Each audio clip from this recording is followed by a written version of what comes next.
성경은 재앙에 대해서 수없이 말씀을 많이 하고 있는데, 특별히 우리가 지금 겪고 있는 코비드-19 같은 질병을 이미 성경 속에 있었고 예언되었습니다. 레위기에는 이런 말씀이 있습니다. 내가 이같이 너희에게 행하리니 곧 내가 너희에게 놀라운 재앙을 내려 폐병과 열병으로. 코비드-19이 이게 폐병, 열병입니다. 역대하 6장 28절에 만일 이 땅에 기근이나 온역이 있거든, 온역, 전염병, 이게 바로 지금 현재까지 나온 병 가운데서 가장 전염성이 강한 게 코비드-19, 지금 현재 우리가 겪고 있는 병이라고 합니다.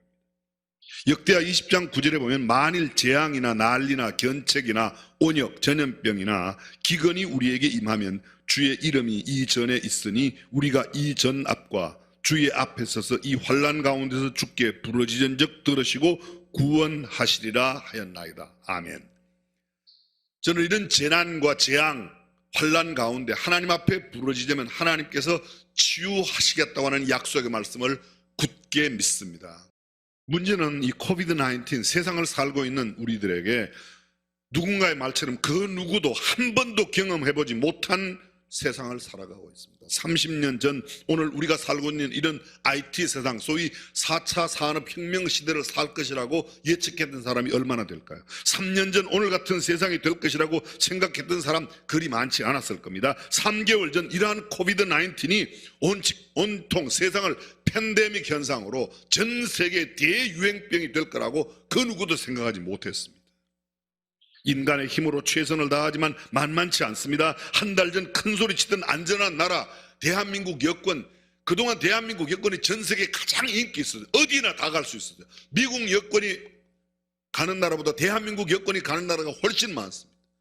여러분 아십니까? 대한민국 여권이 전 세계에서 암거래 시장에서 대한민국 여권이 제일 비싼 거. 왜요? 어디든지 갈 수 있으니까. 근데 지금 대한민국 여권 제일 쓸모없는 거예요. 제일 많이 못 가는 나라예요. 100개 나라 이상에서 우리 제한하고 못 들어오게 하는 거예요. 이걸 우리가 한 달 전에 상상도 못했던 일들이 지금 일어나고 있습니다. 무엇을 어떻게 해야 할지 쩔쩔맵니다. 속수무책입니다. 뉴스를 듣는 것 자체가 두려움과 염려와 걱정입니다. 질병과 죽음의 공포가 쓸물처럼 밀려옵니다. 언제 어디서 코비드-19 확진자가 될지 모른다는 불안감이 우리 모두에게 있습니다. 나도 어느 순간에 어디에서 어떻게 걸려올지 모르는 겁니다. 서로에 대한 불신이 높아졌습니다. 이 사람 만나도 괜찮나? 아주 그렇게 가깝게, 옛날에는 뭐 허거 정도, 아니 깊은 이렇게 허거도 하던 사람이 이제는 악수도 안 하고 뭐 이상한, 어디서 나왔는지 또 이건 또 뭔지 모르겠습니다. 나 자신은 물론 사랑하는 내 어린 아들, 딸들이, 내 부모님이, 우리 집 어르신이 코비드-19 유증상자가 되면 그냥 격리됩니다. 그리고 확진이 되면 아예 다시는 만날 수 없는 곳으로. 그래서 다시 적어도 2주일 이상 갖다주는 사람이 넣어주는 음식만 먹고 살아나오면 다행이고 못 살아나와서 그냥 인생을 마감하는 사람들이 수없이 많습니다. 백화점, 마트, 시장, 버스, 기차, 지하철, 전철, 직장, 학교, 그 어디도 안전한 곳이라고 생각되는 장소가 없습니다. 심지어는 예배당 안에까지 사람들 함께 모이지 말라고 지금 야단. 아니 벌써 강제 규제도 하기 전에 스스로 예배 형식을 바꾸고 인터넷, 영상, SNS로 예배 드리는 우리 교회를 비롯해서 거의 다 그러하.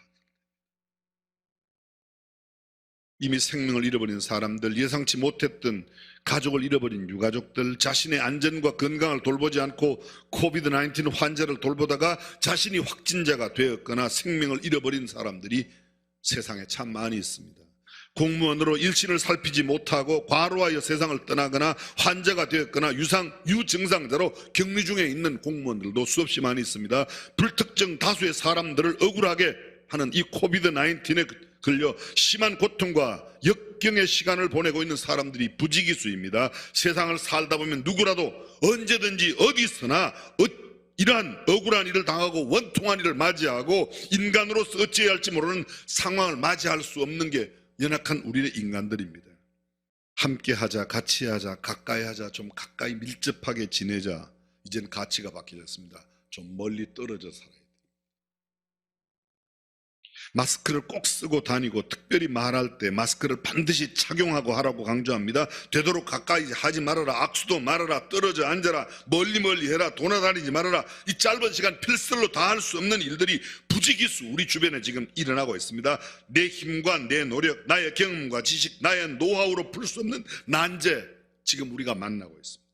내 지혜와 경험이 해결할 수 없는 재앙과 재난을 만난 우리 인생들, 사람의 과학과 의술, 인간의 철학과 사고와 논리, 이 모든 것으로 설명할 수 없고 이해할 수 없고 해답할 수 없는 이런 인생의 질고와 우한, 역경과 고난, 온역과 연병, 시험과 억울한 일, 분한 일, 원통한 일, 이런 일들을 우리가 수없이 지금 만나고 있습니다. 그래서 망연자실, 자포자기, 속수무책의 인간의 모습을 그대로 드러내고 있습니다. 피하여 도망칠 수 있는 곳이 없습니다. 시원한 대답이 없는 답답한 일, 갑갑한 일을 우리가 수없이 만나고 있습니다. 우겨쌈을 당하고 거꾸로뜨림을 당하고 무시당하고 억울함이 사무쳐 끌어오릅니다. 내가 뭔 잘못인데 이렇게 떨어져 살아야 되고, 정말 억울하기로 따진다면 이거보다 더 억울한 일이 어디 있겠습니까? 불안과 염려, 근심, 두려움과 공포가 쓰나미처럼 우리에게 다가옵니다.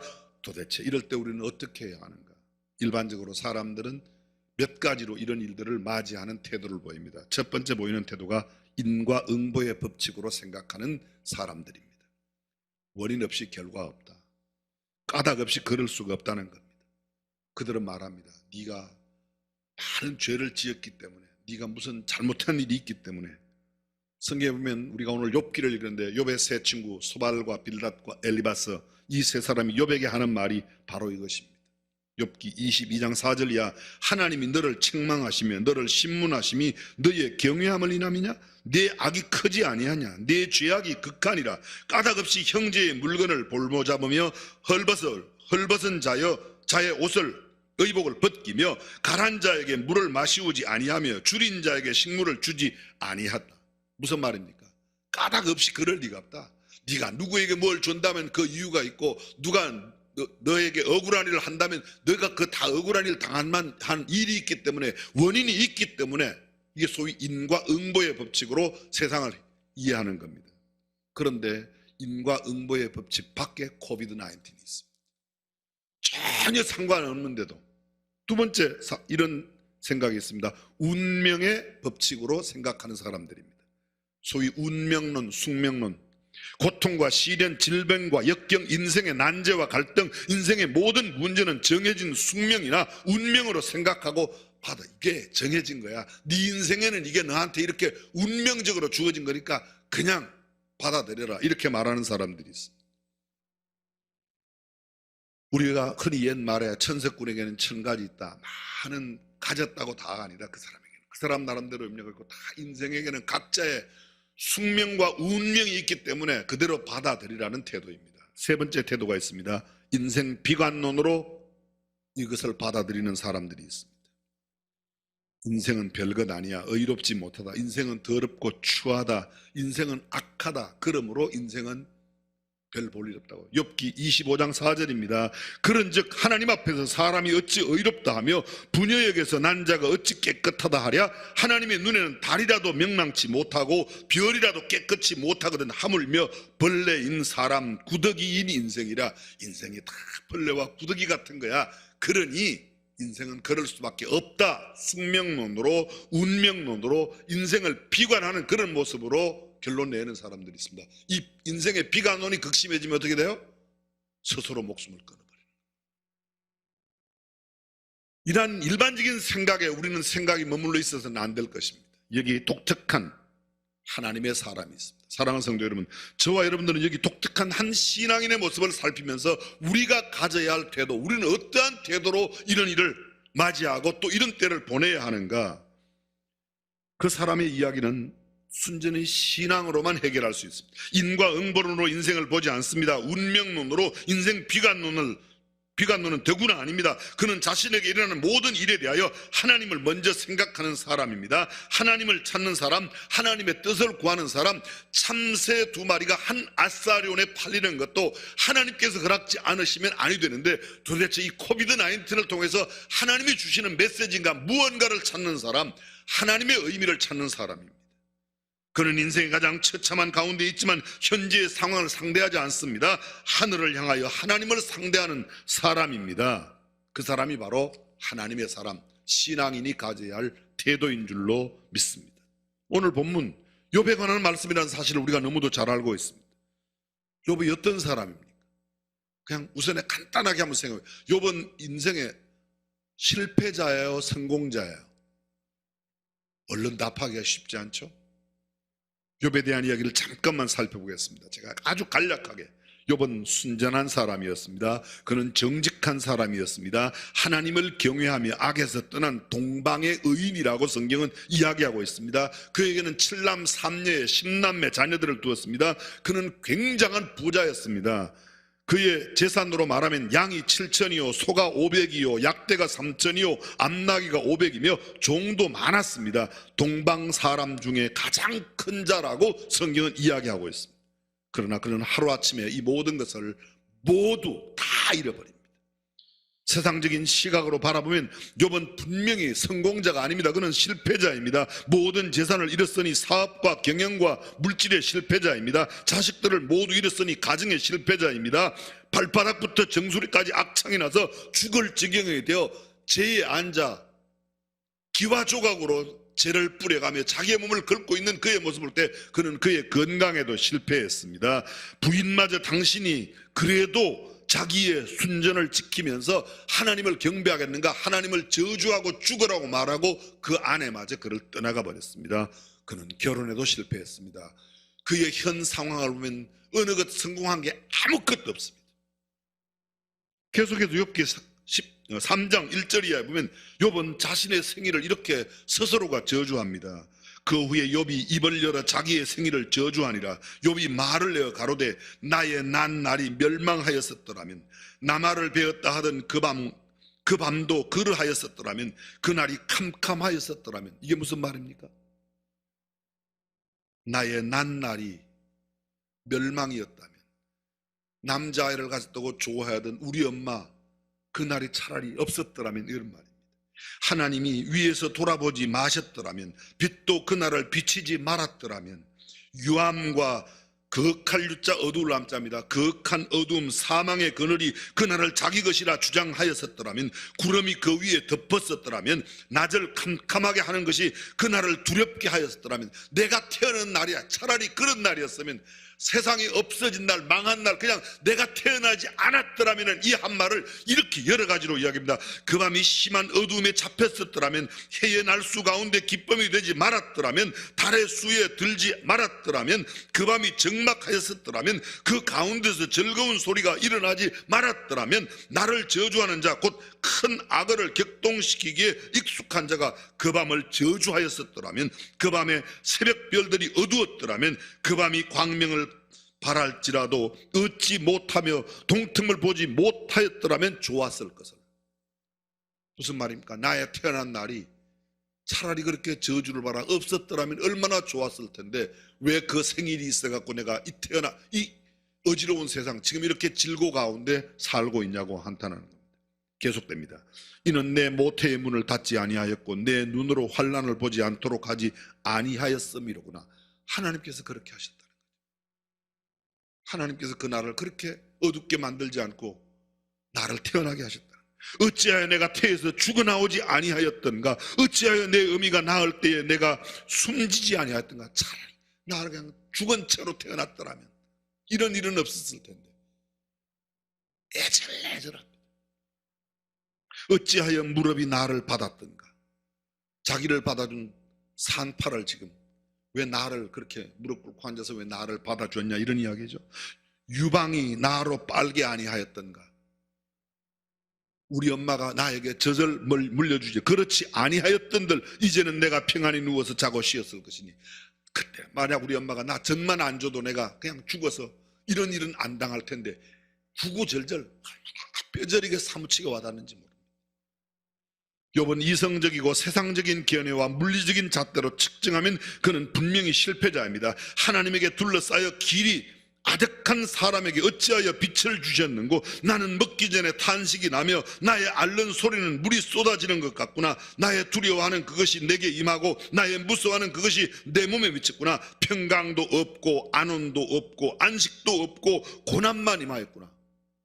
욥기 3장 마지막 부분에 나오는 23, 4, 5절에 나오는 구절. 욥기 6장으로 잠깐 가볼까요? 그러나 하나님은 욥을 실패자로 보지 않았습니다.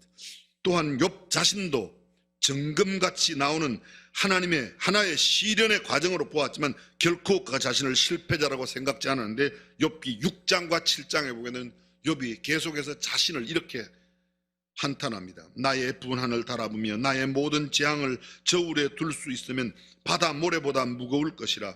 그러므로 하여 나의 말이 경솔하였구나. 내게 있는 재앙이 얼마나 무거운지 바다에 있는 모든 모래 무게보다도 더 나한테 무겁게 재앙이 다가온다는 겁니다. 전능자의 살이 내 몸에 박힘에, 화살이 내 몸에 박힘에 나의 영이 그 독을 마셨나니 하나님의 두려움이 나를 엄습하여 치는구나. 종은 저물기를 심히 기다리고 품꾸는 그 삭슬 발언하니 이와 같이 내가 여러 달째 권고를 받으니 수고로운 밤이 내게 작정되었구나. 매일 밤이 그에게 고통과 수고였습니다. 내가 누울 때면 말하기를 언제나 일어날고 언제나 밤이 갈고 하며 새벽까지 이리 뒤척 저리 뒤척 하는구나. 내 살에는 구더기와 흙조각이 의복처럼 입혔고 내 가죽은 합창되었다가 터지는구나. 욥의 처절한 모습이 코로나19보다 훨씬 더한 처절한 모습이 나타나고 있습니다. 내 생명이 한호흡 같음을 생각하옵소서. 나의 눈이 다시 복된 것을 보지 못하리다. 나의 날은 배틀의 북보다 빠르니 소망 없이 보내는구나. 절망 가운데 나날을 보내고 있는, 이게 보십시오. 나의 온몸에는 구더기와 흙이 큰 데가 있으니까 거기 구더기가 생겼어요. 재를 뿌리고 흙을 뿌려서 거기에 그 흙조각 덮여 있습니다. 그걸 기와로 긁으니까 의복처럼 입혔는데 내 가죽이 합창되었다가 굳었다가 또 터지고 합장됐다 굳어 터지고. 필설로 말로 표현하기 정말 어려울 만큼 크지만 짧은 시간에 다 나눌 수 없는 그의 고백과 그의 고통의 절규가 얼마나 있는지 모릅니다. 사람이 무엇이간데 주께서 크게 여기사 그에게 마음을 두시고 아침마다 권징하시며 분초마다 시험하시나이까. 분초마다 순간순간 내가 견디지 못하는 그런 모습입니다. 그런데 이러한 욥이 말이죠, 오늘 성경 부분에 놀라운 고백을 합니다. 이 과정을 다 짧게 설명할 수 없지만 한마디로 딱 말하면 이렇게 말합니다. 나의 가는 길을 오직 그가 아시나니 그가 나를 단련하신 후에는 내가 정금같이 나오리라. 무슨 말입니까? 그가 나의 가는 길을 아신다. 세상은 몰라주고 나는 지금 내 태어난 날을 이렇게 저주하며 내 모든 주변의 상황을 내가 정말 더 이상 견딜 수 없을 만큼 아우성치고 있지만 이 모든 것을 하나님이 아신다. 할렐루야. 이것이 우리에게 위로가 됩니다. 하나님이 아신다. 욥에게 절대로 지울 수 없는 한 가지가 있습니다. 그런 극심한 고난 가운데서, 그런 고통과 그런 역경과 그런 처절한 삶 가운데 가장 처참한 인생의 가장 어려움, 그런 난관 속에서 그거 한 가지를 붙들고 있습니다. 하나님이 나의 길을 아신다. 사랑하는 성도 여러분, 하나님은 오늘도 우리를 알고 계시는 줄로 믿습니다. 우리를 보고 계실 줄로 믿습니다. 대한민국을 굽어 살피실 줄로 믿습니다. 죄송합니다. 정치 너무 믿지 마십시오. 경제 너무 믿지 마십시오. 사회적인 무슨 과학 너무 믿지 마십시오. 우리가 믿어야 할 대상은 오직 하나님 한 분, 나를 아시는 그분뿐인 줄로 믿습니다. 이것이 소망. 욥은 그것을 붙들고 있습니다. 비록 그가 실패와 고통에 견딜 수 없는 골짜기 헤매고 있지만 창조자 하나님은 계속 그를 지켜보고 계시고 인도하시고 사랑하고 계신다는 사실을 갖고 있습니다. 하나님이 나를 지켜보고 계신다. 그 하나님을 나는 의지할 수 있다. 욥기 우리가 읽었던 23장 그 다음에 내가 그의 말씀을 일정한 음식보다 더 귀하게 여겼구나. 음식을 먹는 것보다 하나님의 말씀을 더 귀하게 여겼다고 이야기합니다. 제가 그랬거든요. 왜 마트는 그냥 두고 교회만 난리 뜨냐고 그랬더니 마트는 안 가면 죽기 때문에 가서 일상을 사 먹어야 된대요. 예수 믿는 사람들은 마트 가는 것 못지않게 예배당 가는 걸 더 중요하게 생각한다. 그러니 그 점을 이해해달라고 그랬어요. 말 썩 잘했잖아요. 그죠? 대신 여러분 대신 제가 머리 쓰다듬어 줘야지.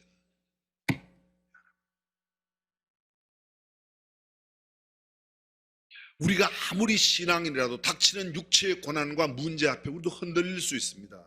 우리도 두려워할 수 있고 공포가 있을 수 있어요. 그러나 하나님을 의지하면 이 모든 두려움과 공포가 사라질 줄로 믿습니다. 두려워 말라, 내가 너와 함께함이라. 놀라지 말라, 나는 내 하나님이다. 할렐루야. 참으로 주께서 그 오른손으로 우리를 잡아주시며 우리를 지키고 보호하여 주실 줄로 믿습니다. 욥 자신이 병들고 가난하고 사람들에게 따돌림을 당합니다. 비참한 지경에 있습니다. 그런데 욥은 한 가지 알고 있습니다. 내가 이렇게 비참한 가운데 있는 모습을 친히 체휼하시며 나를 보고 계시고 알고 계시는 분이 계시다는 겁니다. 사랑하는 성도 여러분, 누군가 나를 알아주는 사람이 있으면 위안이 됩니다. 그런데 사람이 알아주는 것보다 온 우주 만물을 만드신 하나님이 나를 알아주신다, 나를 보고 계신다, 나의 가는 길을 그가 아시나니. 할렐루야. 이것이 우리에게 위로와 소망입니다. 그는 말합니다. 내 발이 그의 길을 따라갈 것이다. 왜요?